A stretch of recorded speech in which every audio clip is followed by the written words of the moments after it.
Tell Us About Yourself is sponsored by bonusround.ca, streaming Canada's classic game shows on demand. Dive into the golden age of television with thousands of episodes of Canadian series that defined an era from anywhere in the world, all for just $1.99 a month. From iconic shows like Let's Make a Deal and Definition to cult classics like Bumper Stumpers and The Mad Dash, bonusround.ca brings you timeless entertainment that's fun, enlightening, and affordable. For less than the price of a cup of coffee, relive the magic of Canadian television history. Subscribe now at bonusround.ca for $1.99 and turn every night into game show night. By Game Show Forensics. Join host Robert McKee and his crack team of forensic game show scientists as they take you on the deepest dives imaginable in a quest to analyze the most detailed minutia of game shows nobody else dares to, or cares to, investigate. Nothing is too whimsical for examination, no semantics too absurd for the research extremists at GameShowForensics.com. Parental discretion is advised. And by The Inn at Leola Village. Nestled in the heart of picturesque Pennsylvania, the Inn at Leola Village is a sanctuary of luxury and relaxation. Indulge in the timeless beauty of their historic suites, each meticulously designed to transport you to a bygone era of elegance and grace. Experience the culinary delights of their award-winning Italian restaurant, where every dish is a masterpiece crafted from the finest local ingredients. From romantic getaways to corporate retreats, the Inn at Leola Village offers a haven for every occasion. Unwind at the spa, stroll through the lush gardens, and let the stress of everyday life melt away. Make your reservation today at theinnatleolavillage.com or call the front desk at area code 717-656-7002. The Inn at Leola Village, an oasis of luxury.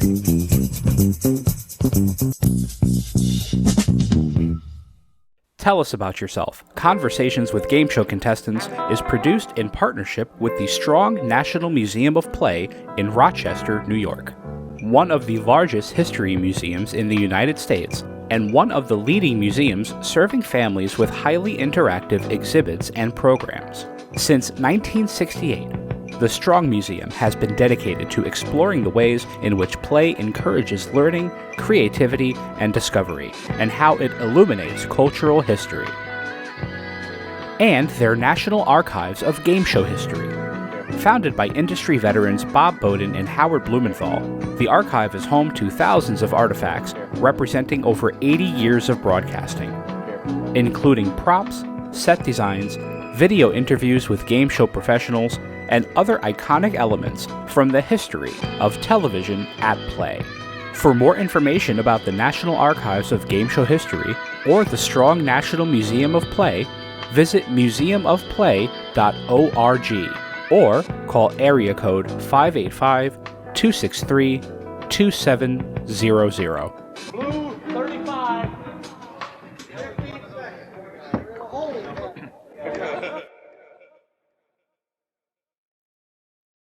Tell us about yourself, would you? Tell us something about you. For any new viewers, why don't you tell us again about yourself? We've met before, but let's meet again. Tell us about yourself. What else can you tell us about yourself? Perhaps you'd fill us in again and tell us about yourself.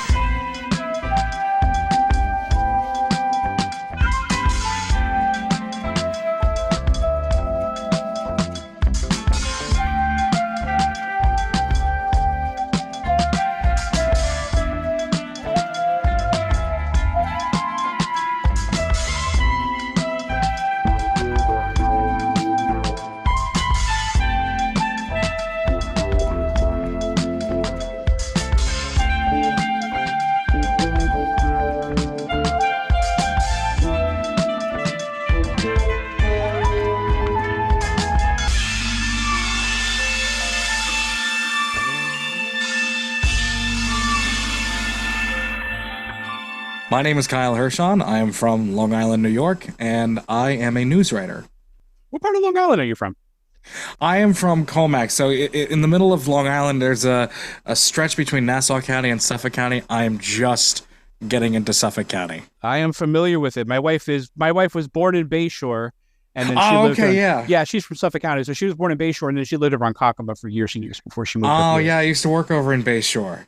Where at? Just off 5th Avenue, just off the Southern State Parkway. I have no idea where that is. No, we try to make the trip every couple of years on the LIE to go. Well, they all live in Florida now, but we used to visit her. God, what is her mom's sister to her? It's her aunt, whatever. Yeah. We used to visit them. But the LIE, you'll be on there for 55 hours. Yeah, forget it. Yeah, it's no joke. So first of all, I saw your on Facebook. Your occupation is listed as guitarist for Green Jelly. Is that true? Yeah. On and off, this is an interesting story how it all began. Back in 2022, I was in Los Angeles for what was then the final Kiss cruise, because I'm a huge fan of the band Kiss. And every, year they've done, cruises. They literally take a Norwegian cruise ship and they rent it out for a week. And Green Jelly was one of the performers, and I had never heard of them before.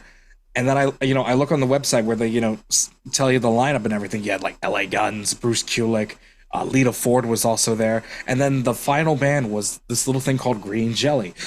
You ever heard of the band called Gwar by any chance? I have heard of Gwar. I've heard of the fake blood. I've heard of the costumes, the whole thing. Yeah. So essentially what Gwar or Green Jelly is, they're like a poor man's version of Gwar.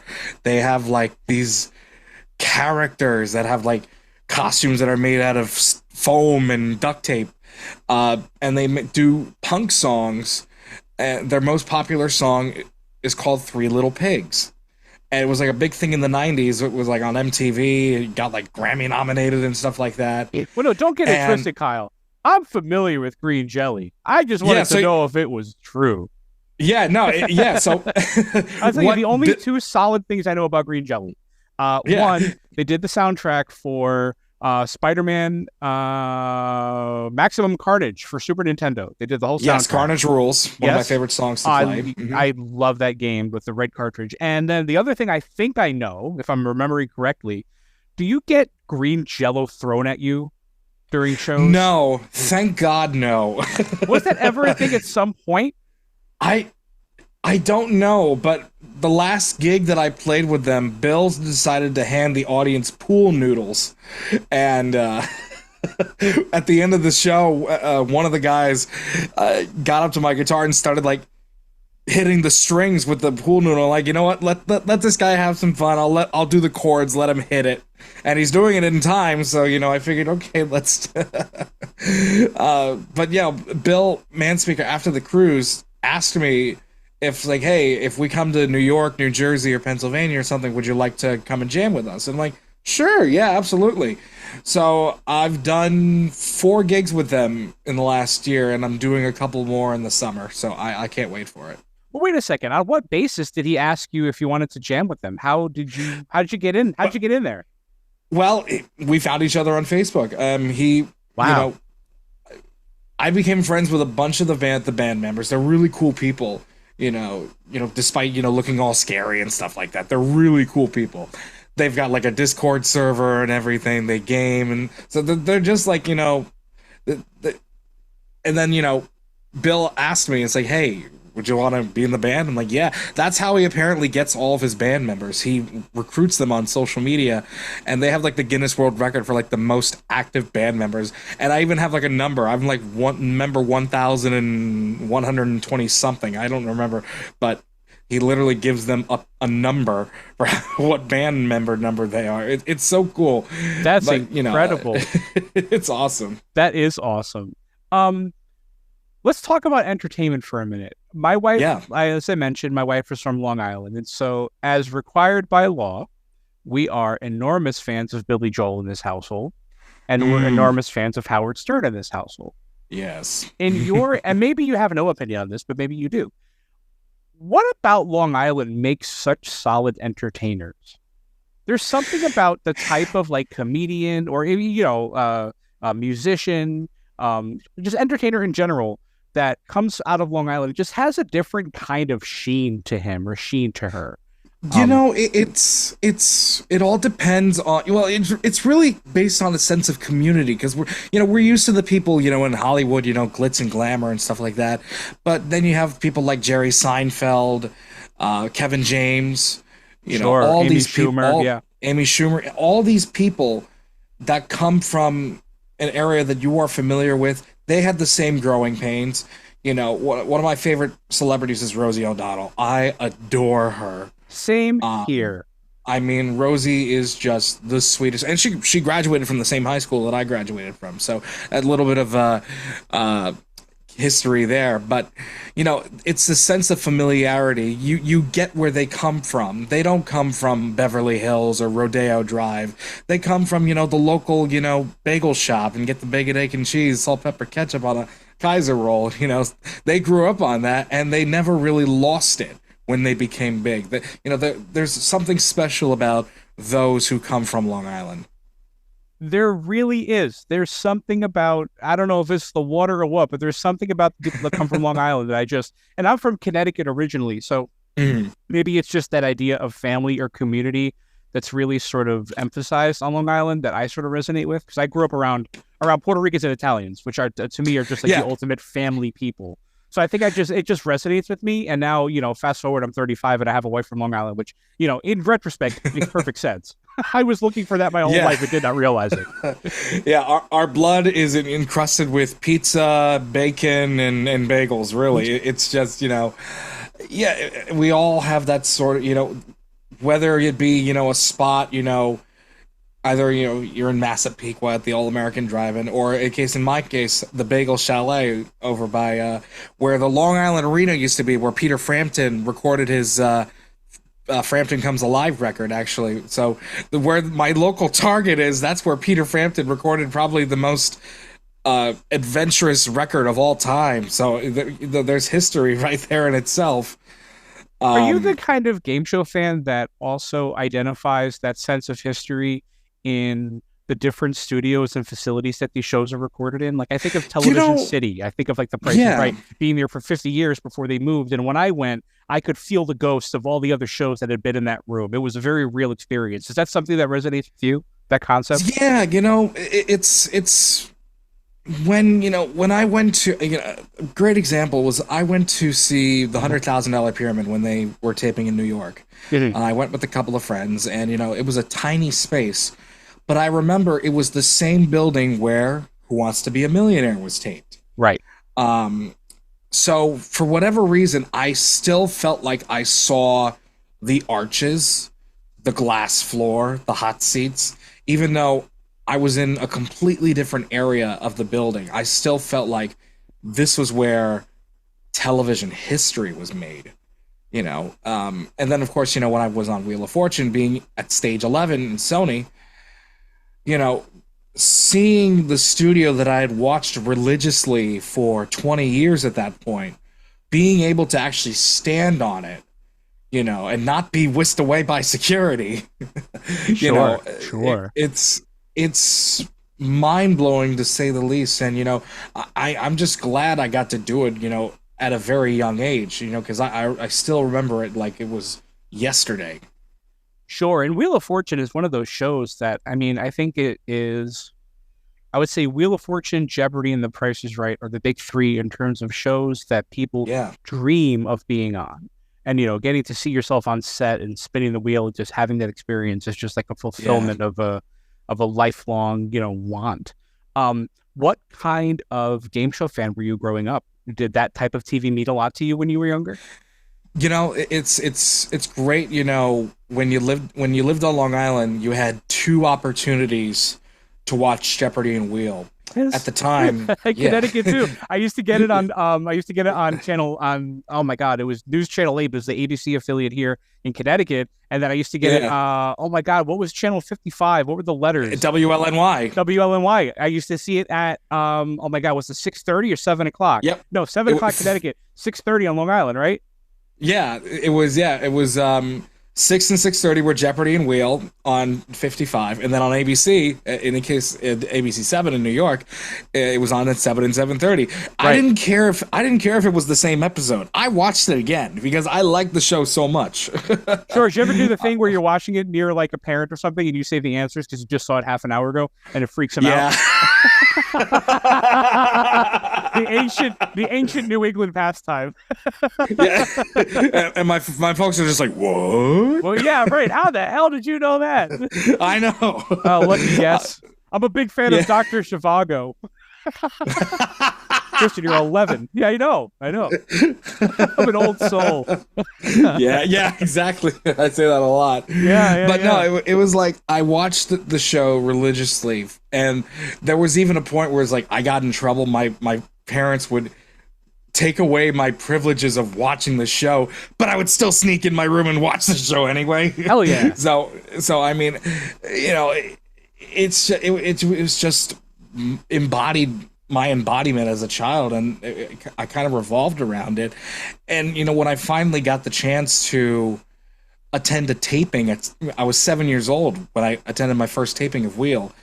That was, you know what, you want to know something funny? Yeah.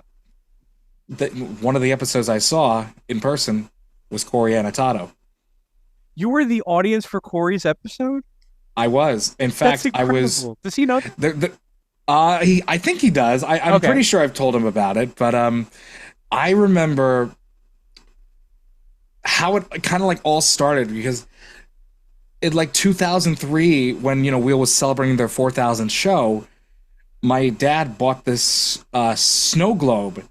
It was like a staff gift or something, and it was like a little bit thing of the set. It had like the wheel, the puzzle board, and it had like 4,000 episodes written on it, and I loved it, and I played it, and then I broke it.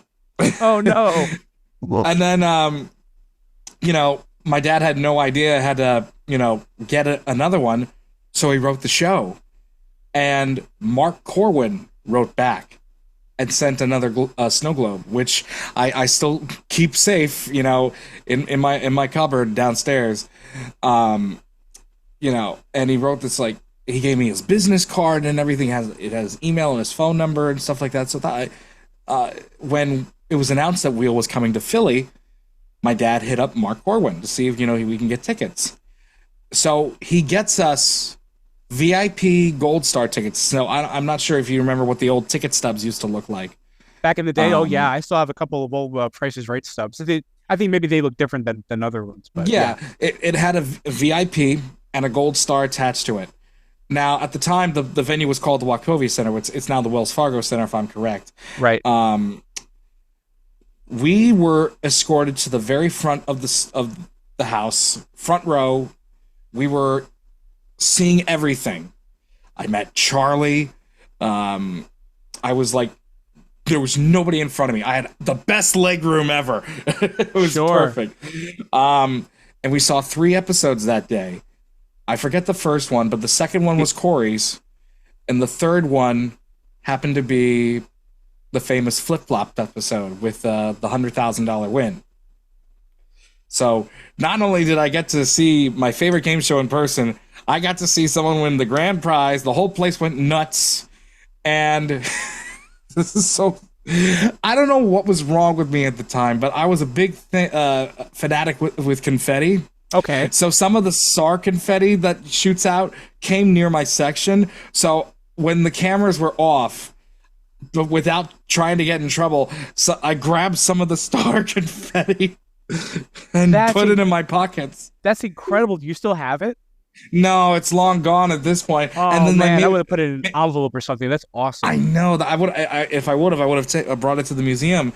And then like a few minutes later, I forget who it was. It was one of the producers or something. He hands me a handful of streamers. It was how awesome. It was so bizarre and everything.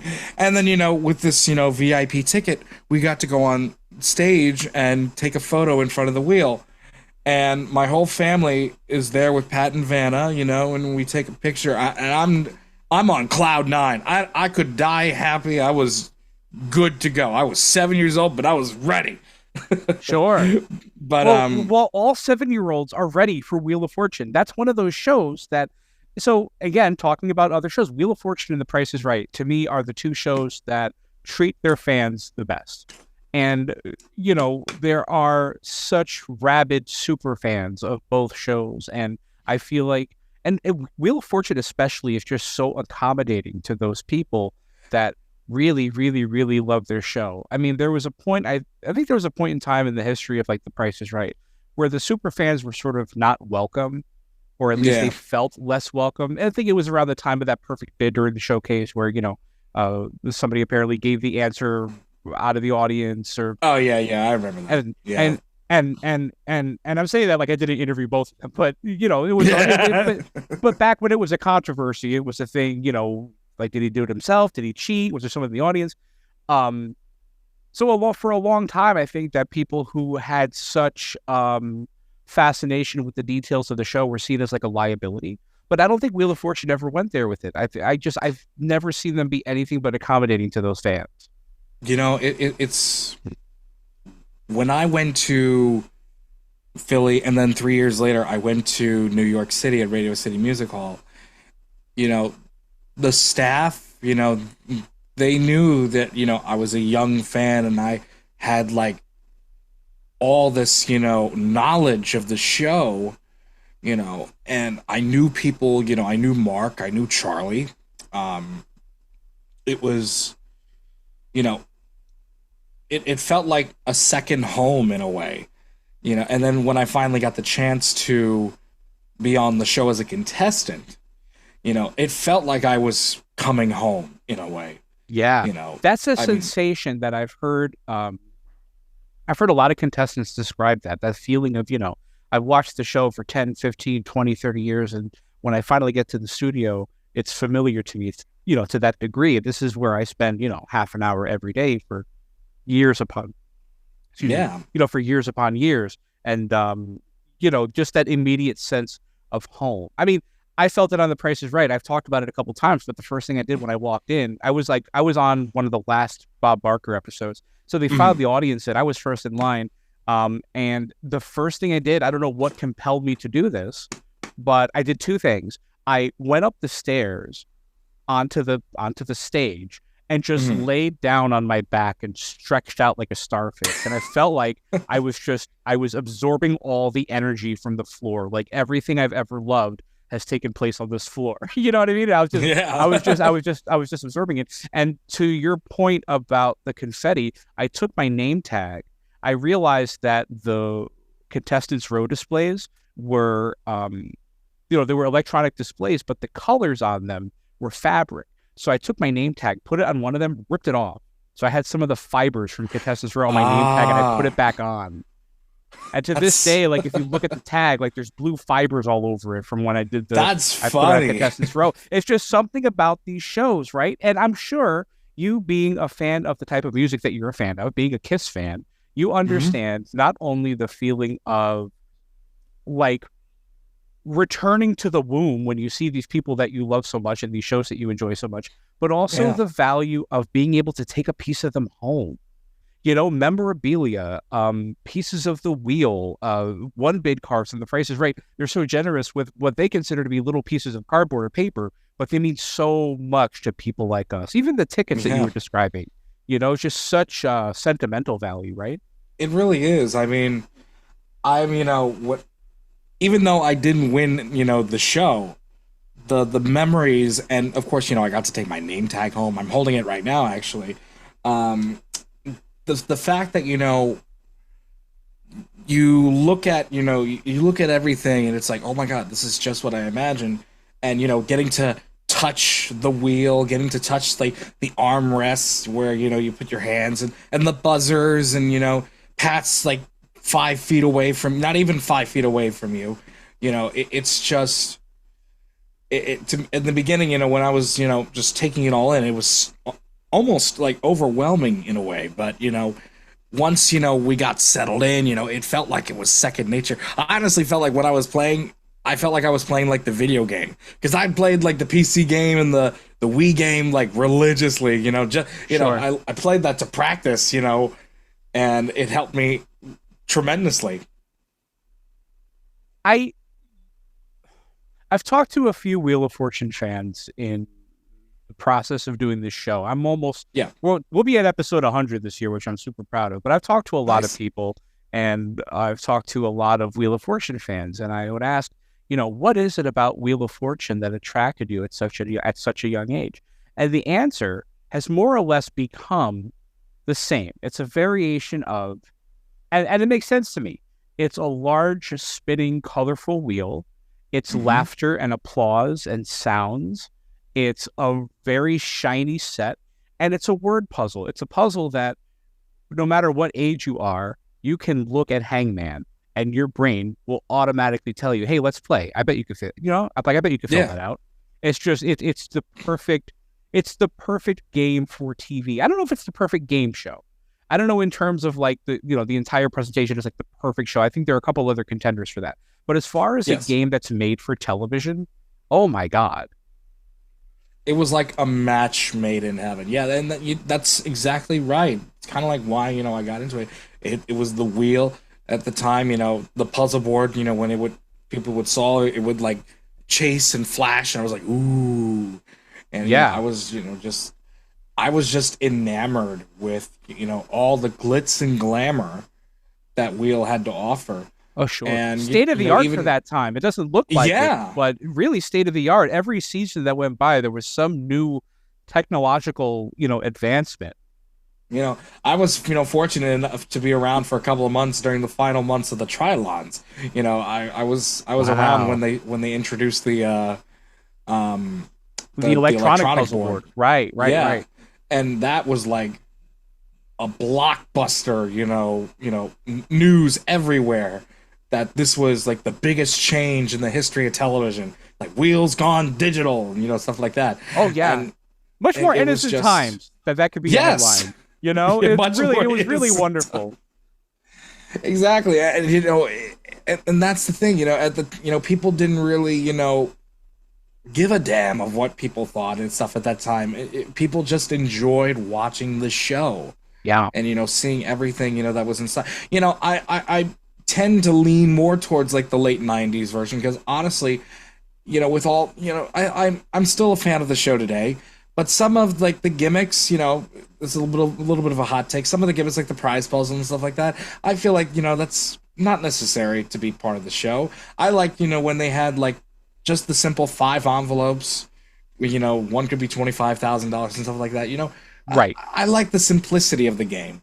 Oh, I agree with you 100%. You got the prize puzzles, you got the express wedge, you got free play, you got just all these like there's lots of stuff that could be improved. I'm not saying that they should be they should get rid of it. I'm saying that it could be streamlined better, and that's why I believe the early Harry Friedman years, from the mid or the late 90s, were probably the best of the show's history. Right, when Harry Friedman was the executive producer. Yes. Right. Yeah, the gimmicks really sort of took hold, and I think when you have so many gimmicks in the game, it really undermines the simplicity of the format, which is why it's been successful for 4,300 years. I mean, it's Hangman with a wheel. Like how much more can you add to that without it being something other than what it was intended as? Right. Yeah, exactly. I mean, that's what the show, when I first watched it, was all about. It was about the wheel and the puzzles. Now, it's like, in a way, I'm kind of envious of the prize puzzle because I lost on the prize puzzle round. But, it's what it is. But, the show itself, is doing well. Now that, Ryan Seacrest is taking over, I have no doubt in my mind that he's going to be great. Oh, he's perfect for it. He's perfect for it. Yeah, he is going to be a spectacular host for the show. Right. They needed someone to carry on the legacy, and people, a lot of people's, not their first choice, but Ryan to me was the choice. No, and it's funny that every game show, every major game show, I think with the exception of Family Feud, I'm going to start the sentence again. Hello. Every major game show over the past, I'll give it 20 years, with the exception of Family Feud, when they change hosts, it's a big deal. It's a controversy, and it's a debate, and it's, who should get the job? Is this person right for it? Is this person right for it? Do they deserve it? Do they deserve it? And I think that Wheel of Fortune did the right thing, and Pat Sajak announced his retirement on Monday. They had Ryan picked on Wednesday. Like, they wasted no time. Whereas you have a situation like Jeopardy where, they have, it's like The Bachelor. They're like 32 contestants, vying for the job of host, and you get to see a new one every week or something. Right. I think sort of undermine that role. But yeah, obviously, like, the circumstances for Jeopardy were vastly different. You lost the longtime host for almost 40 years, so it was sudden. So they had to find somebody who could take over. And listen, when I watched Ken for the first time, I'm like, there's your new host. That's it. Yeah. I doubted Ken before I saw him, to be honest with you. It was hard for me to believe that a contestant could have the personality to run the game. And of course, because it was so expected but unexpected that Alex would pass away, it was hard to see anyone else in that role. So, you're stepping into those shoes. I mean, I didn't envy whoever was going to step into Bob Barker's role either, having to host a show that a guy did for 35 years. I mean, how are you going to survive the comparison? But yeah, he has stepped up to it really, really well. And he brings a new flavor to it. Again, he's somebody who has been there for, 74 games. I mean, what doesn't he know about the way that game runs? What doesn't he know about the feelings that a first-time contestant might have, especially on Jeopardy, like the most intimidating game show there is. If you mess up, you're on YouTube forever. Yeah. And, it's like with a show like Jeopardy, with Ken, he is the embodiment, as you said, he, to me, is the embodiment of Jeopardy. He is like the perfect storm. And when he made that tribute to Alex, I knew that he wasn't going to tarnish Alex's legacy, because I believe, and I'm not going to mention names, a certain couple of people that were guest hosts did not treat Alex's career or legacy on that show the way he should have, had. Ken, super respectful. He was the biggest mensch. That's another Long Island word out there. Oh yeah. Mensch and Yenta are used very frequently in this household. Yeah. but Ken was like so warm, so welcoming. And and you're right. It's like he doesn't really have that much of a background in TV, and stuff like that, but it didn't matter. He knew the game. He knew how it worked. He knew the pacing. And now with all these tournaments that they keep adding in, he's found ways to adapt and make it his own, and unfortunately to a lot of the the old time fans, Alex is no longer the host of Jeopardy. This is Ken's show now, and he's made it his own. It's like Drew Carey made The Price is Right his own after taking over Bob. I think The Price is Right is in its best era since, I would say, 2012. When Mike Richards came in, he saved The Price is Right. Right. Yeah, it had gone stale for sure under the last owner. Absolutely. I respect the legacy of what the show used to be, but that's in the past. We need to think about what's happening now in the present and what's going to happen in the future. I keep telling my friends, like, who wants a grandfather clock in 2024? Right. Yeah, the prizes need to adapt to the times and the people that are winning them. Absolutely. Yeah, and I know I'm going on a tangent, but it's just like, yeah, people need to think about the future. It's cool to look back at the past. I mean, that's what we have like Pluto TV for and everything. But at what point do we say, okay, let's move on? Let's move on and see what, comes up now. Because that's what we need to think about now. We need to think about the future. I had read an interview once with a man named Rossi Moriali, who was the host of Temptation, the new sale of the century. It was on for like a season, I think in like 05 or 06. And it didn't do well in the ratings. It was syndicated. The prices were cheap. The game was not what people wanted. For whatever reason, it didn't last. And, it was a written interview, and the person interviewing him had asked about the idea that if the old show was better, why wasn't the new show like the old show? And Rossi said something along the lines, and this might be a direct quote, it might not be, but he said, there's a reason why that show is not on anymore. If it was so great, it would still be on, and we wouldn't feel the need to reboot it after so many years and breathe new life into it. So you have to do something to change the old show. You can't just, and I think right now we're in an era where producers, especially when it comes to the ABC shows, I think they're figuring out how to toe that line between a straight revival of an old show and a reimagining of the new show, where there's enough new shit in there that the old shit is still allowed to breathe. You know what I mean? Yes. Press Your Luck is probably the best example 100%, that you could probably bring. 100%. It's still true to the old game. The music, is refreshed, but it's still familiar to the old fans. The prizes are trending. They're current, especially some of those meme prizes. I think there was one time there was milk, lemonade, and then fudge or something. I thought that was the best prize they're having gimmick fun ever. with it. Yeah, they're having fun with it. The fact, and also that bonus round is probably what makes this show so amazing. And Elizabeth Banks, in my money, is the best non-game show host. She is she's incredible. So good. We're in this era, right? Where and we're not talking about your appearances at all right now, and I don't care because this is fun. No, I love talking about this. Yeah, we're in this era of the non-game show host, right? Where there are people that, I think back in the day, in the 70s, the 80s, there was a stable of career game show hosts, right? There was Bill Cullen, there was Wink Martindale, there was Tom Kennedy, there was Gene Rayburn, although he had less shows altogether, I think, than the others, but still, just this roster of hosts that you knew you could count on. Richard Dawson, Jack Nars, all these people, and it seemed like nobody else could do those jobs. That it took such a specialized skill set, it took such a sharp, whatever it was that people thought the game show host needed, and that role really isn't.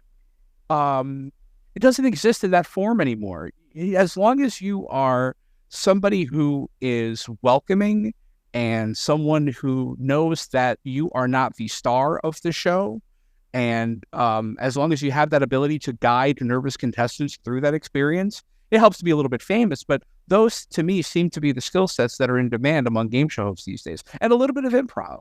We have so many stand-up and improv comedians that are hosting game shows and doing a really good job of it, that it's hard to understate how important those skills are. Being able to take an unpredictable situation and guide it the way that you want it to go. I think I totally agree. Wayne Brady, Jonathan Mangum, the perfect duo for Let's Make a Deal. They do such a great job keeping the contestants level-headed.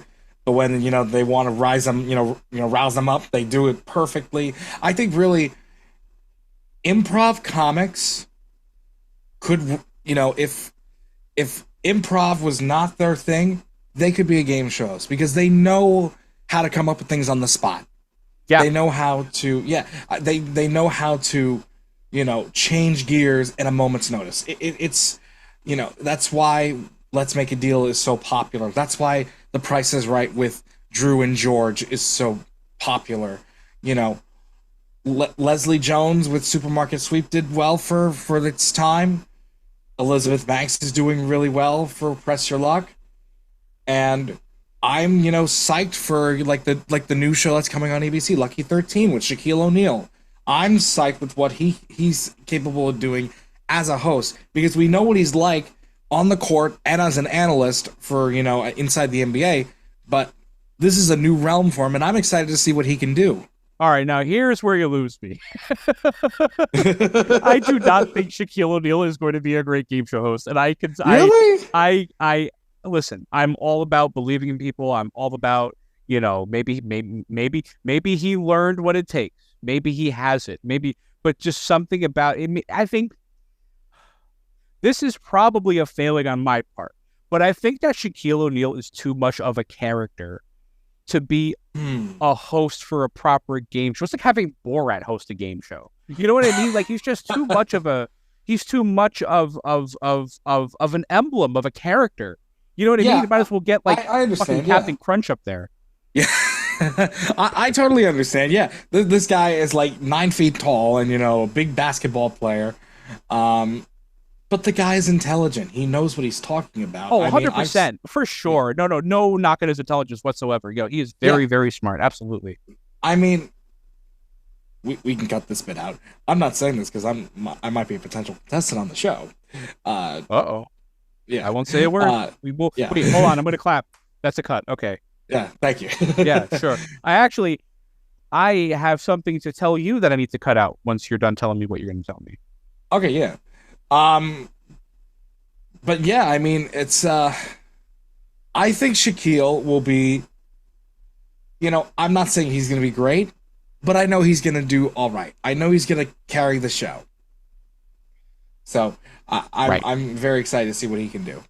Well, I wish him best of luck. I don't wish him to fail. Any opportunity for a game show to succeed, especially with especially with the TV market the way it is. Whenever a game show comes on, we need to watch it at least once. We need to give it a shot. We need to give it numbers, absolutely. Because that's how they decide they need to make more.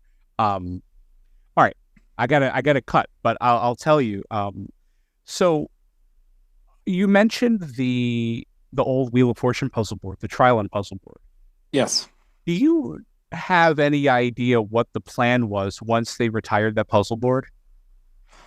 I heard something like the Smithsonian or something, but that got scrapped. Okay, so here's the thing, right? Yes, the Smithsonian. So the plan was they were going to put the puzzle board on a train, and they were going to travel the puzzle board across the country from Los Angeles to Washington, D.C. They were going to bring it on tour. It was going to stop in certain states, like Lincoln's Coffin. They were just going to bring it along this route and have people see it and whatever, and then it was going to end with it at the it was going to end at the Smithsonian. They were going to put it in the archive. Smithsonian at the last minute decided that they weren't interested in having the puzzle board as part of their archive because the show was still on the air, and they thought that it would have more value to their archive if the show had been canceled or it was, a sort of piece of TV history rather than a representative of something. Yeah, it's still on the air, and it does make sense. So it just got stored somewhere. Fast forward to about a year ago. I did a commercial for GoodRx back in August, and they flew me to Los Angeles to do the show. While I was there, I visited with Bob Bowden at his house, and he has this massive collection of props and things that essentially it's essentially the it's game show heaven. It really is, and it's essentially like the base of this new archive that they're opening in Rochester. He showed me a picture and he said, don't say anything publicly about this yet. But he was invited to take a tour of a storage facility. I want to say it was like in Calabasas. It was somewhere in California, away from all the, somewhere not Hollywood. It was just some big storage facility somewhere in the desert. So he gets to the storage facility, opens the door, turns the lights on. It's the original 1990s Wheel of Fortune set, preserved. Oh my God! So it's with the wheel and everything. It's the I don't know if it's the wheel, but it's the contestant area, the railing. It's the scoreboards. It's the flippers, the red, white, and blue. The red, yellow, and blue, and it's the puzzle board. And he showed me. It was super surreal to see the puzzle board. It looked like a hurricane had ripped through it. Just 30 years of sitting in storage. There were just like letters hanging off of it, and there was glitter all over the place.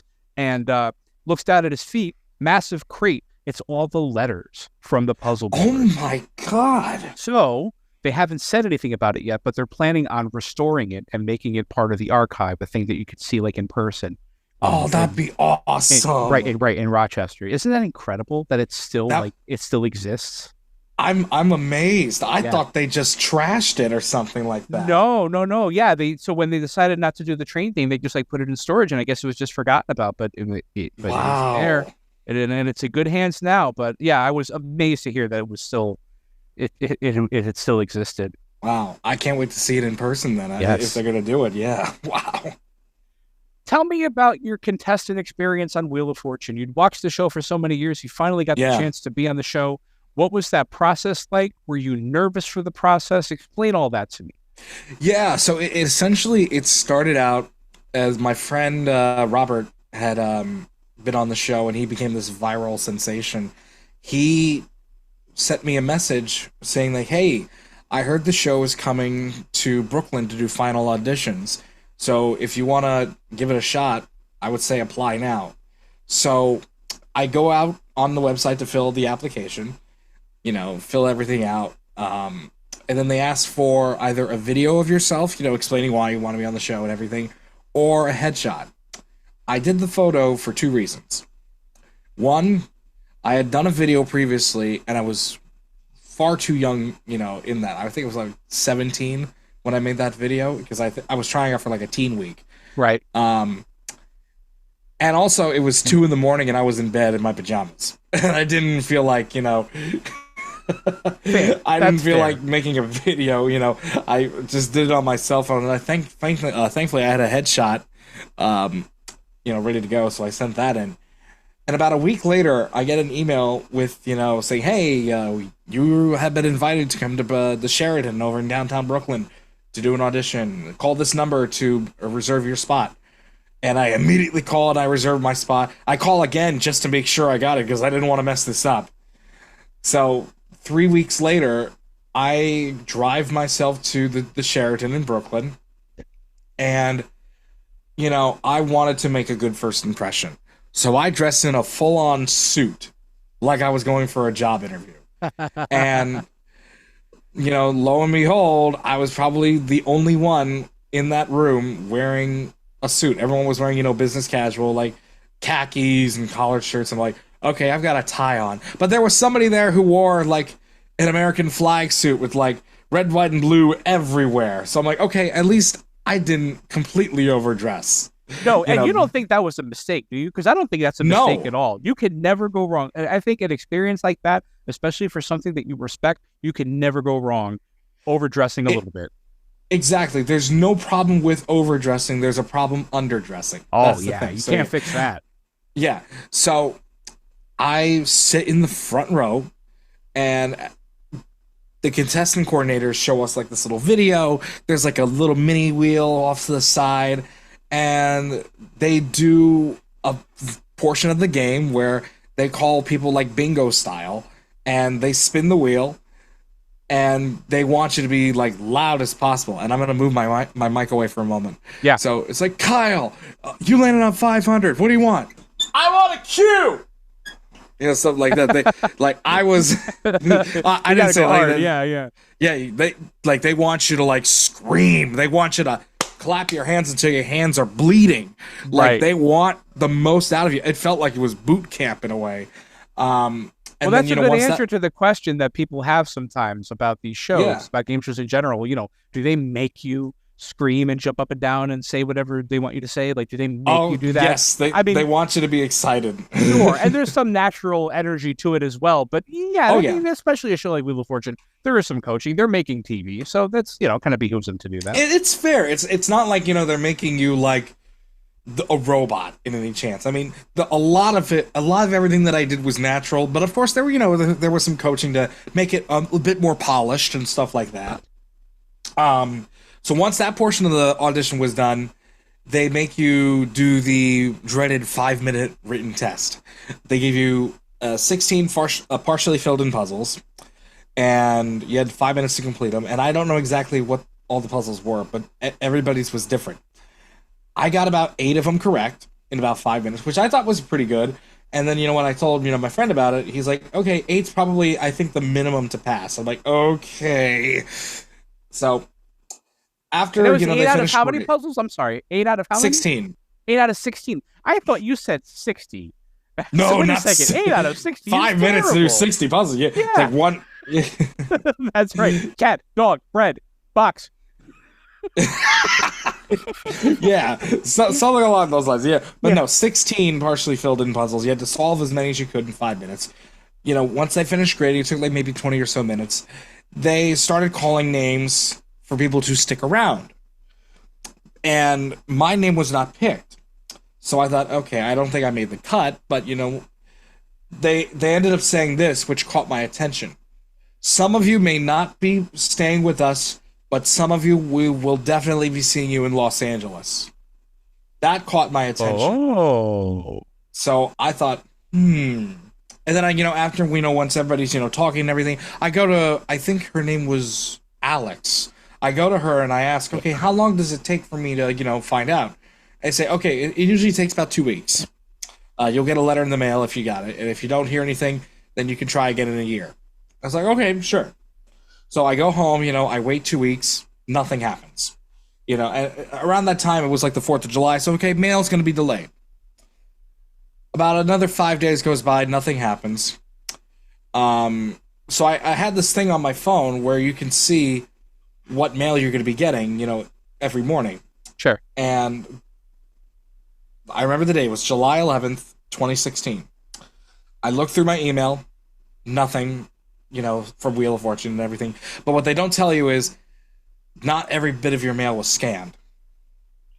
And I was just finishing off, I believe it was my second semester in college.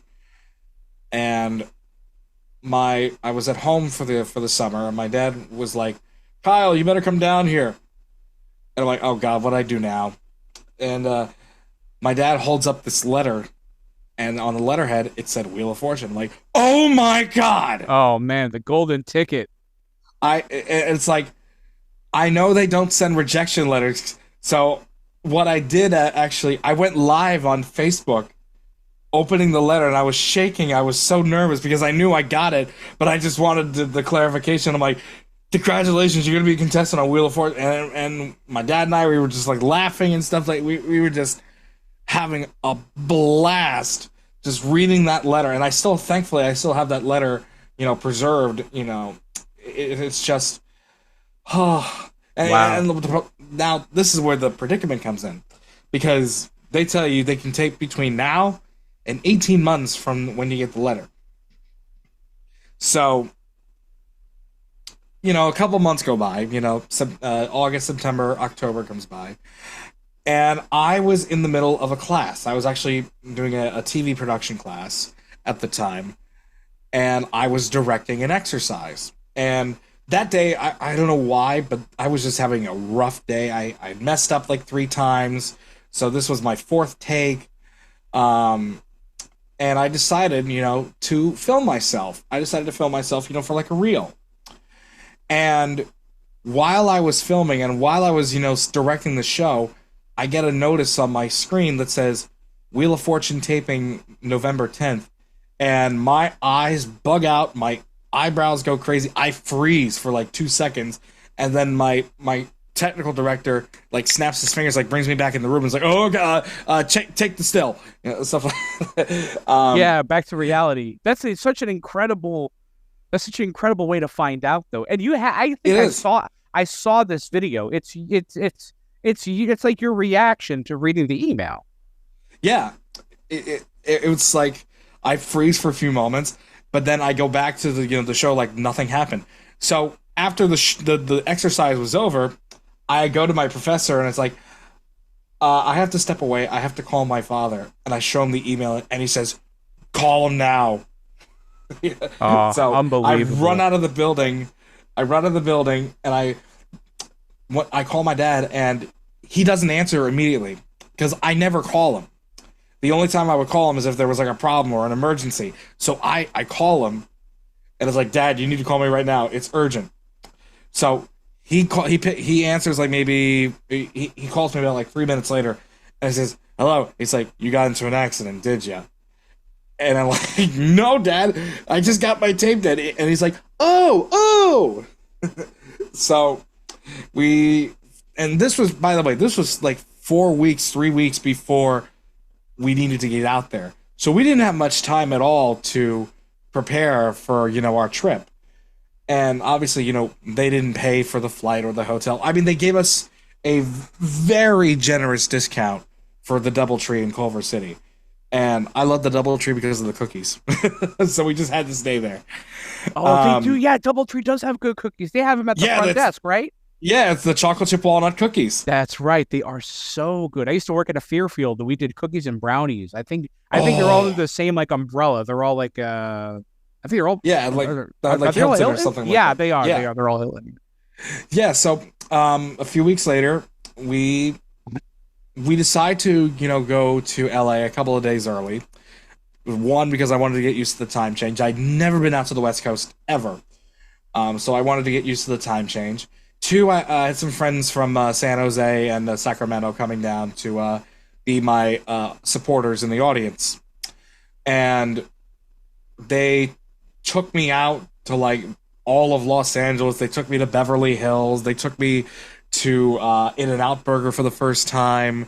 Like it was just, it was amazing to see everything. And then, of course, the day before I taped, my friends took me to the Paley Center in Beverly Hills, and Wonderful. it was incredible because you know what the exhibit was at the time? What was it? CBS Daytime.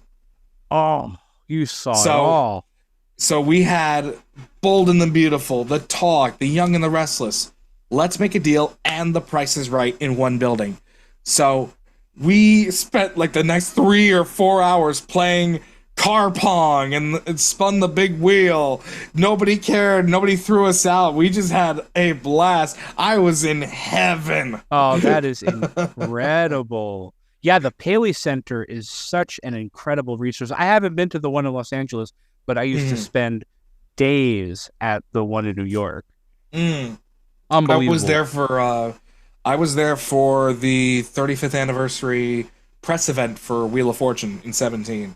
So I had gotten passes to go there along with a couple of other friends who were, former alumni. So we got to see Harry Friedman, Pat Vanna, Sandy Kenyon from Channel 7.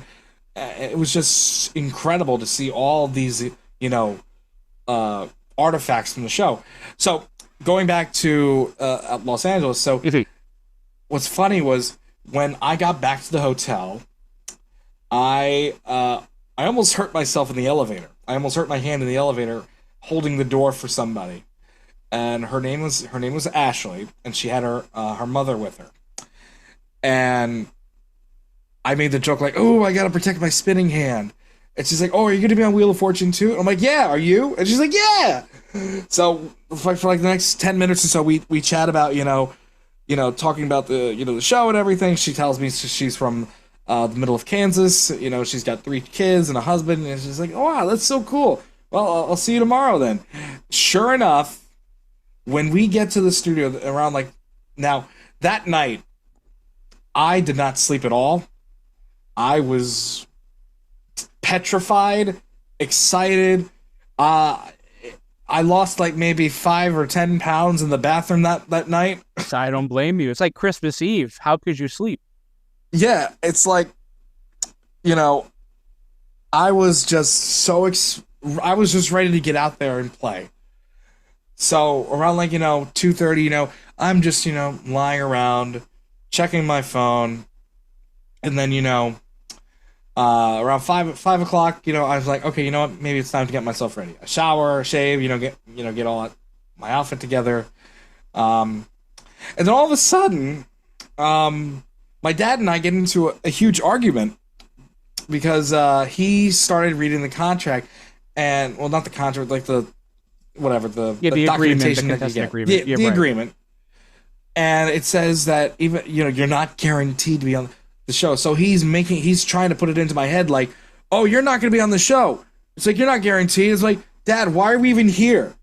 So we spent like the next hour, like half hour or so, just hashing it out. Like, say, hey, we're here for a reason. I'm not an alternate. I'm a contestant. Wait a second. That is a Long Island parent thing. That is a Long Island thing. My wife says the same thing. It's not real until the money's on the table.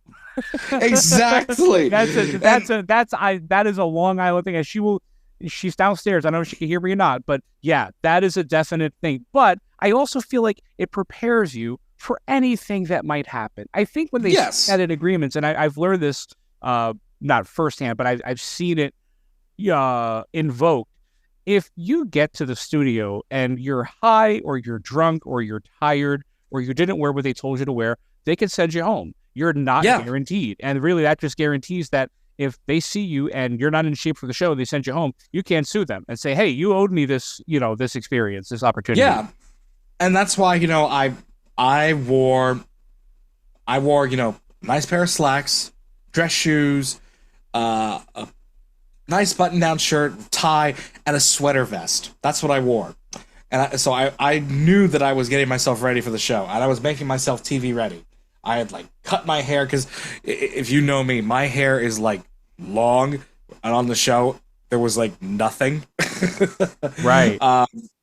So I cut my hair extremely short for the show, because I wanted to be presentable. So we get to the studio around 7:30 or so, and immediately they take us to the green room where they had sandwiches, donuts, muffins, and I'm looking at the green room and all these different pieces of wheel memorabilia, specifically wedges. I'm seeing the old $10,000 wedge. I'm seeing old goodie wedges. It's just, I'm looking at TV history here. And then the contestant coordinators are, getting us all hyped up. And then we take the next hour going through the gauntlet of the legalities, standards and practices, stuff like that. Sure. And then around, I would say, I want to say around 9 o'clock, we're taken into the studio for the first time. And it was gorgeous. It's funny. My mom messaged me before, I went to LA and said, I hope you get on a Christmas show because they give away more stuff. And my birthday is Christmas Eve, actually. So it was kind of a, forbearance in a way. We get to, the studio, and it was decked out in Christmas stuff. It was Home for the Holidays was the theme. And I was like, oh my God, Mom's going to be so happy when she sees wish this. come true. That's awesome. So I'm looking out and I'm just in awe. There's the wheel. There's the puzzle board. Wow, this studio is much smaller in person. Oh, that's always the first observation, that everything is smaller. Yeah, everything seems more homey than it is, on TV, and everything, looks so far apart, but it really isn't. So did it feel more real to you at that point? I know that you had this argument you were talking about, it might not even happen if you get there and you're sitting there, you might not even get on the show.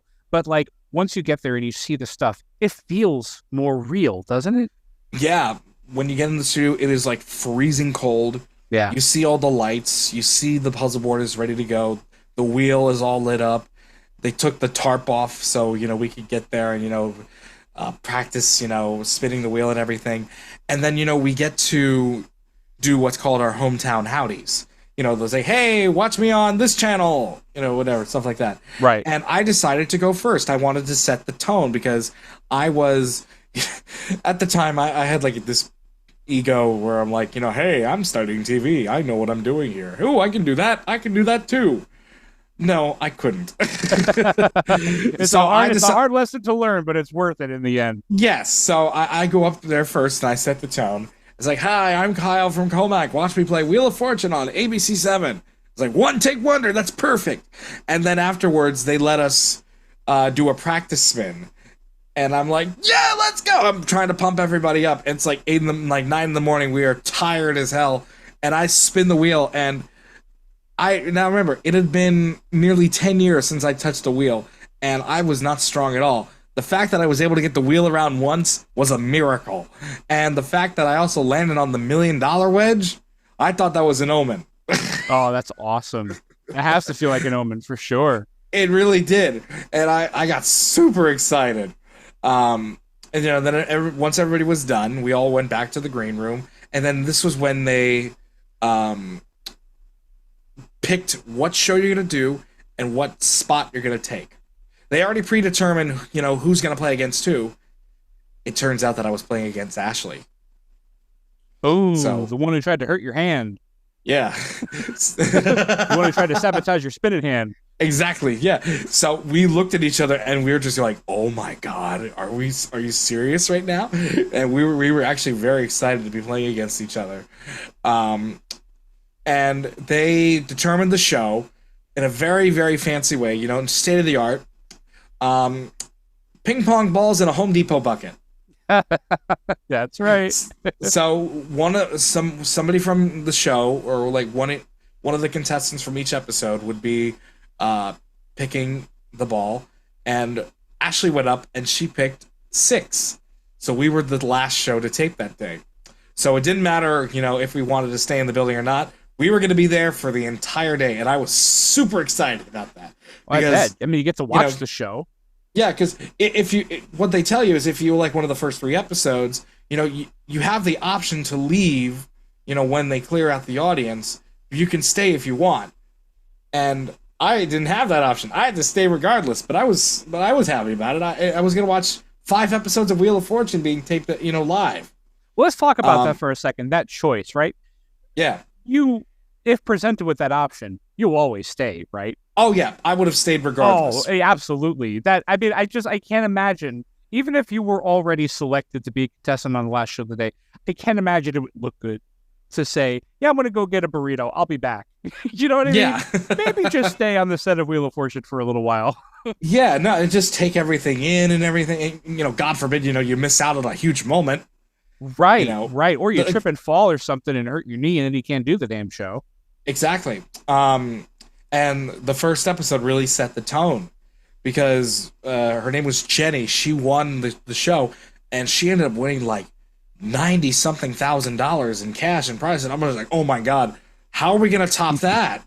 And she was pregnant, like she was ready to give birth. Yeah, like she was pregnant. But because there's pregnant and then there's pregnant. She was ready to pop. Right, you're implying all kinds of full to bursting. But she was like super sweet. She won everything. She won like lots of money, and she had this big shocked face on her, like throughout the entire. Like we all cheered her on at the end when she was getting her mic taken off and everything. She was, I think at the end, I think she started crying or something. But it was like super super sweet and everything. So the first 2 episodes go on. We get our makeup done. We get after the 3rd episode, they clear out the audience and we have lunch for about an hour. What's lunch? We were taken back to the green room, and there was a line full of pizza. Oh, okay. That's like not all bad. No, not bad at all. I mean, hey, listen, free pizza, I will take that any time of the day. That's another Long Island thing. Yeah, exactly. and to be honest, I maybe Long Island, but honestly, that pizza was not bad. It was not bad by any stretch of the means. Yeah, California has decent pizza. It's not the best, but it'll do. It was satisfying enough, to say the least. Sure. But they had like all different kinds. They had like cheese, pepperoni, veggie, mushroom, meatball. So I grabbed a couple slices, and everything. And then, we eat our lunch. And then by the 4th show, the nerves start coming in. It's like, okay, I am, the second to last show is on now. And then the 5th show was like, oh God, I'm next. So I'm pacing up and down the stairs through the audience to the green room, because you could go there to the green room anytime you wanted. You just can't go on stage just yet. Okay. Well, I don't know if they changed that now, but at least I was able to. And at some point, I think it was the pizza that got to me, and I ended up having to excuse myself to relieve myself very quickly. And once the 5th show was over and I was good to go, they put your mics on. They go through a final check of your Pat Chat cards, and it was let's see, what was my Pat Chat cards were. I was studying radio and TV. I did voiceovers, and I wanted to invoke some improv in that. And I'll get to that later. And so these are the cards that tell Pat what he's going to ask you about when he asks Yes. to talk about yourself. Got it. This is the tell us about yourself part of the show. Okay. See what I did there? That'd be a good name for a podcast. Yeah, right. So it was radio and TV. I did voiceovers, and then I was also a huge Mets fan. So that was my cards. And eventually, we get powder puffed. We finally, our makeup touched, and then we finally get to our spots. Oh yeah, that's right. I didn't tell you how we got to determine what color we get. We get this soda bottle, and there's numbered dice in it, and each of us would grab a dice, and I got one, so I got the red spot, and I was so excited to get the red spot because that was the color I played in when I played the video games and all that stuff. So I thought, okay, another omen. Wait a second. So when they say we drew numbers to see who would start the game, it's literally dice in a soda bottle? It's literally all it is, and I bet you they still do it today. Oh my God, that's unbelievable! 1, 2, 3. Yeah, they literally drew numbers from a soda bottle with a bunch of dice in it. That's like how they do it in the hood. Yeah.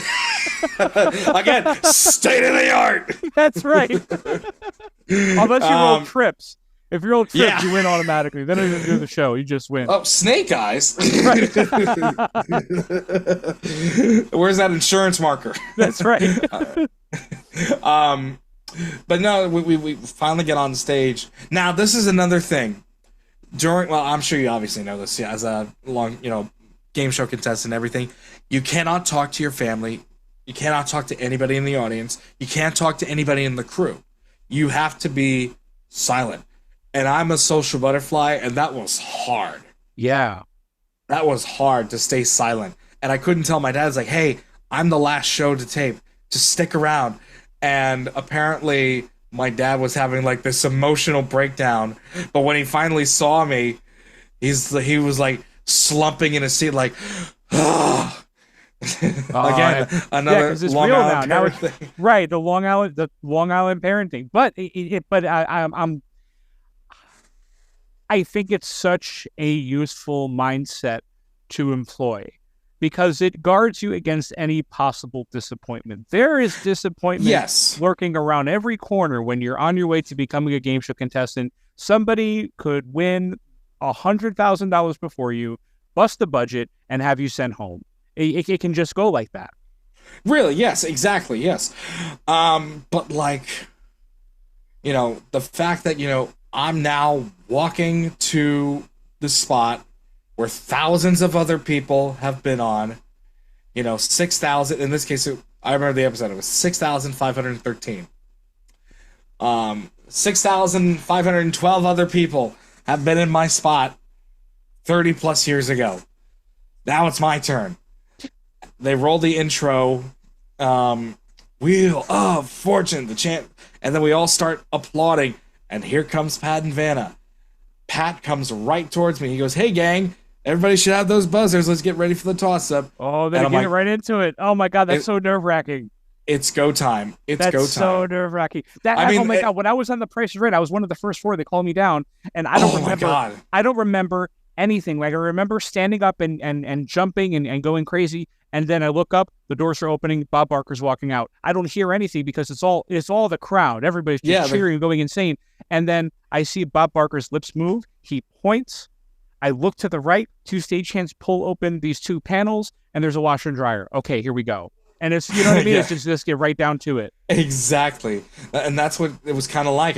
Granted, they did, do a little bit of rehearsal with us and everything. We did rehearsal games with the contestant coordinators, but nothing prepares you for when Pat actually comes out and says, all right, let's get ready for our first toss-up for $1,000. Here it is. Right, and you're just right in the game. Tell me about one element of the experience of being a contestant on Wheel of Fortune that an average viewer might not be aware of. Something that you're only aware of once you're there in person playing the game. What's a part of being a Wheel of Fortune contestant that somebody watching the show would have no insight into? What you see on TV, there's a lot of stuff that you do not see on TV. A lot of people see the puzzle board and everything, and everybody's, thinks they're just looking at the puzzle board, but in reality, I'm looking off to the side. I'm looking at the used letterboard. I'm looking at the timer, because there's a timer that shows. There's also the cameras. I'm also looking at the audience as well. So there's a lot of elements that, there's a lot of sensory overload that goes into it. And then all of a sudden I go, ding, Georgia Peach. I get the first puzzle and I solve it. And I'm like, okay, the nerves are gone. I solved the puzzle. You broke the ice. Yeah. And then they get to my portion of the interview. And now a lot of people get my name wrong. Everybody says, Kyle Hirshon, Hirshon, like, where's the second R coming from? Right. But he got on the first try. And I was so ready to correct him. But he says, Kyle Hirshon from Comac, New York. And I was, just ready to pour my guts out and say, I am a radio and TV student. And for whatever reason, we have a chant over at my alma mater, RTV for life. And I decided to shout it out. And Pat was just like, is that some sort of secret code? I'm like, nah. But in my mind, I'm like, oh, I should have said yeah. But, and then he know what asked it means. Yeah, they know what it means. The people that know, they know. That's right. When they get to the voiceover portion, I say, yeah, I do announcing, narrations, and stuff like that. And I also wanted to do, because for a long time, I've wanted to be a game show announcer. I've loved, being the big voice, introducing the host.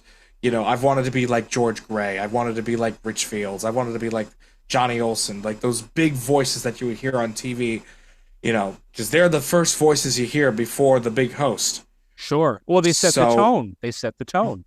Exactly, And I pointed to Jim's spot in the audience, because he has this little bunker in the audience. I said, Jim, watch out, I'm coming for you. And Jim's like, I'll have to cope with that somehow. Like, like this, like, oh yeah, this kid ain't worth shit. But it's like, he should have said that in his voice. This kid ain't shit. And totally skipped my Mets question, but it was all right. They give me too much time. So the next puzzle comes, and I get the second one. I get the second toss up. So I'm like, okay, I'm on a roll here. I think I'm gonna ace this. So when Pat gives me the cue to spin, that's when 20 years of watching the show, watching it in person, seeing contestants win, just all those memories just start piling up and explode. And I scream at the top of my lungs, let's go! And I scare Pat while spinning the wheel. And I was just ready. And I land on the wild card, and I call an S. Back to reality. There you go. Welcome back. Exactly. And the worst part was I did not get another turn until the third toss-up. Because at the time they didn't do the triple toss-ups. Right. Well, how many rounds is that now? Before the next toss-up, so it's round 1, 2, and 3, right? And then there's another toss-up? Yes. Wow, that's a long time. Yeah, there was the crossword puzzle and then the prize puzzle. Like, the blue player just kept getting everything. I'm just like, oh my god, this person can't be stopped. And then I'm like, oh my god, please be a bankrupt or lose a turn. And she never, like, relented. She got the second round, she got the prize puzzle, which was a trip to Maui. And you know what's funny when the Pat, like, makes you read the card to, tell you what prize it is? Yeah. It's, here's a little bit of inside tea. It's a blank card, but the prize itself is written in pencil. Of course. And I peek and I see Maui written in big letters. I'm like, oh my god, I've wanted to go to Hawaii. Oh, that's so awesome. Yeah. So the third puzzle comes, Oh, so real quick, before we get to the third puzzle, let me talk about this for a second. So you're getting your ass kicked on live TV. How do you conceal any frustration or any ill wishes you have towards this person that's winning what you're supposed to win? How do you conceal that, if you conceal it at all, while you're there on the set? There was a bit, there was a little bit of frustration, but there wasn't any sort of ill will at all, because I honestly treated this like I was playing Wheel of Fortune with my friends online. That's how I treated it. Okay, really? I did not. Yeah, I treated it like I was not winning any money at all. Like I was just winning virtual money. I did not think about the money at all. And that's what kind of like led me to be more calm about it than anything. Because usually, because there's a lot of money on the line, you get a little nervous. But I treated it like I was playing the video game. Right. Well, I also imagine that for somebody like you who loved the show for so long, you've already won by appearing on the show. Anything that happens after that, I mean, this is the bonus round, right? Like the next half absolutely. Hour, you're already on the show. You got to talk to Pat. He said your name. You won. Yeah, absolutely. Again, 20-year dream come true at that point. I didn't care if I goofed up on a puzzle or became like the next millionaire or something like that. I was just happy that I was there. I got to spin the wheel and I got to call some letters. That's what I got to do. So we get to the third toss-up, and, I'm much more relaxed. Pat gives us a little bit of encouragement. It's like, okay, guys, I got $5,000 on the wheel. Good luck, everybody. So I get the third toss-up, like, right away. I get all three toss-ups. So there's $6,000 right there, and I'm like, because, I was trailing a bit. And then, we get to round 4. And the puzzle was, what are you doing? And I'm on a roll. I'm getting letters, nonstop. I had like $5,000 in my bank or something. And the puzzle was singing and dancing with the word "and" in it. I had everything but an S and a C and the vowels, except for the I and my friends and my family still tease me about it to this day. I bought an E. Ooh. Yeah. There was like 3 seconds of silence. There is no E. I'm sorry. Oh my God. And in my mind, I'm like, oh God, everybody's going to see that. It happened. It happened. Wait, what was the reaction? What do you remember about? I mean, so you had the silence as soon as you said E. Did you like hear the air just like getting let out of the audience? Like I imagine. Because the set is so small, you could probably hear everyone's reaction behind you. Yeah, everybody was silent. The first thing that indicated me that I got it wrong was that there was like the letter counter off to the side, and if there are no letters, there's like a no symbol, like in red. I saw that no symbol come up, and I'm like, oh crap! What did I do? No. And the worst problem was, as soon as I said E, I knew, like, oh God, I messed up, because I know what the puzzle is now, and I'm like, oh, I'm not gonna get another turn. So I just what they didn't catch is I slump down to my head's on the headrest and everything. Ashley was beside herself because she thought, oh, he's gonna get this all day. And like, what? He messed up? Okay, spin. Oh my God, the luckiest woman in the world. And she got it, and I was, a little bit mortified, but at the same time, it's just like, all right, it's fine. It happened. It's what it is. I can't change it. I'm hearing some current pain in this. Is this something that haunts you, Kyle? Yes, because you know why? Because this is the freak in me, because I calculated, had I bought the A and solved it right then and there, I would have won that round, and they did another round afterwards, and I solved that puzzle too. Had I solved that and the what are you doing and the next round, I would have won the game. Yeah. I did the calculating, and I would have won by maybe $600-$700. No, because it was believe it or not, it was a high scoring game for all of us. Each of us had like low scoring. We all had like similar scores in a way. First place had like 13,000 plus. Second place had 8,750, and I had 8,400. Not bad. And it's Wheel of Fortune, so you bring that home. Exactly. It's not like Jeopardy where, you get a toaster or at least right. whatever. Consolation prizes. No, you win the cash. Yeah. That's pretty good for a day's work. It really was. And, I was just, I was thrilled the fact that, again, I got to do this and I got to, I got to take home some money. At 19 years old, $8,000 in a half hour's work, that's a pretty good deal.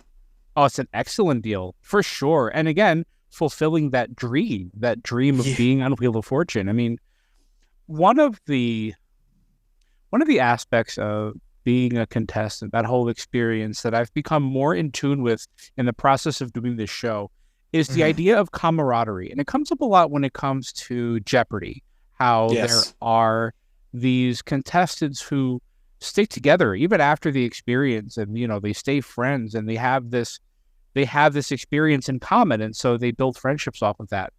I wonder if you could share a little bit of insight into the sense of camaraderie that you experienced as a result of becoming, like you say, an alumni of Wheel of Fortune. What has that done for you in terms of your social life, your friends, that circle that you have around you? It's really amazing to say the least, because there is a Facebook group with over, let's see, how many members are there right now? There's about 1,300 people in this group that were all contestants on the show at some point in their life. As early as 1983, some even from the 70s, when Chuck Woolery was the host. And if you're watching, well, by the time this airs, it'll be much past that, but by the time we're taping this, they are airing the 8,000th show of Wheel, and about 70 former contestants were invited to the show to be in the audience, and they made a hell of a lot of noise. Like, it was unbelievable. Like, I've never heard this much wild applause in my life watching this show.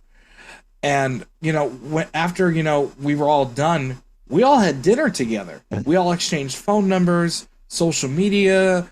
I mean, to this day, I still am good friends with Ashley. I've even, seen her kids grow up. It's incredible, to see how a 30-minute show can change your life, and, you make new friendships. And even then, when I went to Tacona in Las Vegas the following year. The trivia championships, right? Yes, the trivia, yes.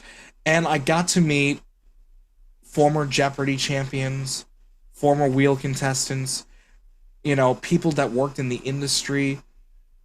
I mean, I got to see so many people, and we were all there united by one thing, and that is the love of trivia or game shows. Yeah, coming home. When I participated in the 24-hour game show Throwdown, as it was called, I participated in that charity event, and I got to meet so many people that I see it online. I'm like, oh my God, this guy's like game show royalty. Like Adam Neediff, I got to meet Stade St. Flour. I mean, these guys have been, become my friends, and, later on, I sold Adam my Wheel of Fortune model that I built. He's got it in his house. I've become, friends with people over, on the BuzzerBlog server and everything. And I've gotten to know people in the industry, all because I got to be on a half-hour show. And I would not change it for the world. Ever.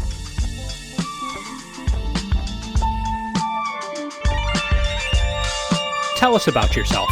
Conversations with Game Show Contestants is hosted, produced, and edited by me, Christian Carrion, from my studio in beautiful downtown Lancaster City, Pennsylvania. Co-executive producer Cory Anotado. Researcher Chuck Donegan.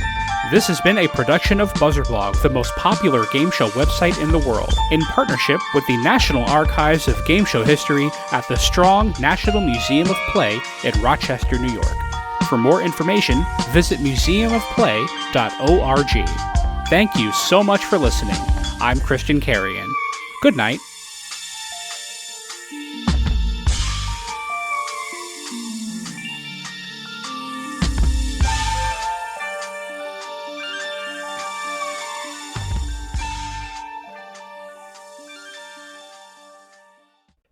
Tell Us About Yourself is sponsored by bonusround.ca, streaming Canada's classic game shows on demand.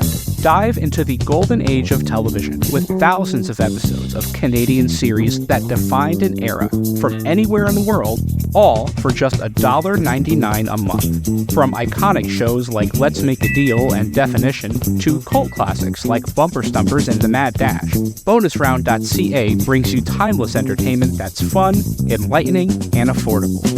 For less than the price of a cup of coffee, relive the magic of Canadian television history.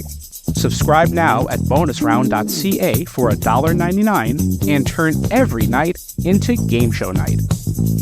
By Game Show Forensics. Join host Robert McKee and his crack team of forensic game show scientists as they take you on the deepest dives imaginable in a quest to analyze the most detailed minutiae of game shows nobody else dares to, or cares to, investigate. Nothing is too whimsical for examination, no semantics too absurd for the research extremists at GameShowForensics.com. Parental discretion is advised. And by The Inn at Leola Village.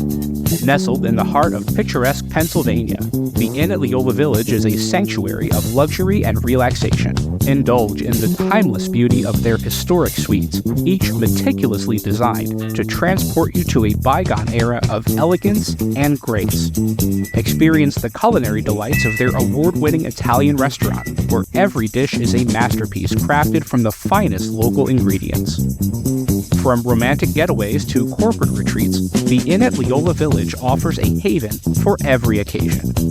Unwind at the spa, stroll through the lush gardens, and let the stress of everyday life melt away.